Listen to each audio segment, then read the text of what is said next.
കേരളത്തിൽ വിഘടിച്ചു നിൽക്കുന്ന ഹൈന്ദവ സമൂഹം അവർ ഒരുമിച്ച് വരാൻ തയ്യാറായിരിക്കുന്നു എന്നുള്ളത്.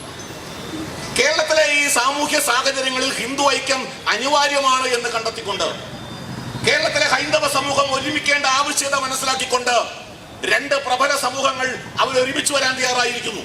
അതൊരു മഹത്തായ മാറ്റമാണ്. കേരളം ഇന്ന് ആഗ്രഹിക്കുന്ന ഒരു മാറ്റമാണ്.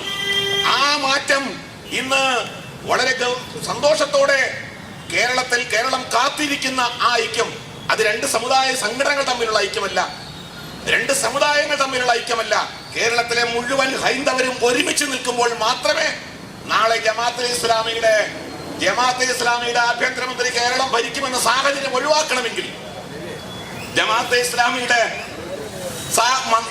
ആഭ്യന്തരമന്ത്രി മുഖ്യമന്ത്രിയുടെ ഉണ്ടാവാതിരിക്കണമെങ്കിൽ, കേരളം ലീഗിന്റെ ആധിപത്യത്തിലേക്ക് പോകാതിരിക്കണമെങ്കിൽ ഒക്കെ കേരളത്തിലെ ഹൈന്ദവ സമൂഹം ഒരുമിച്ച് നിന്നുകൊണ്ട് നമ്മുടെ ക്ഷേത്രങ്ങൾ സംരക്ഷിക്കപ്പെടണമെങ്കിൽ, നമ്മുടെ സനാതനധർമ്മം സംരക്ഷിക്കപ്പെടണമെങ്കിൽ കേരളത്തിലെ ഹൈന്ദവ സമൂഹം ഒരുമിച്ച് നിന്ന് പോരാടണം.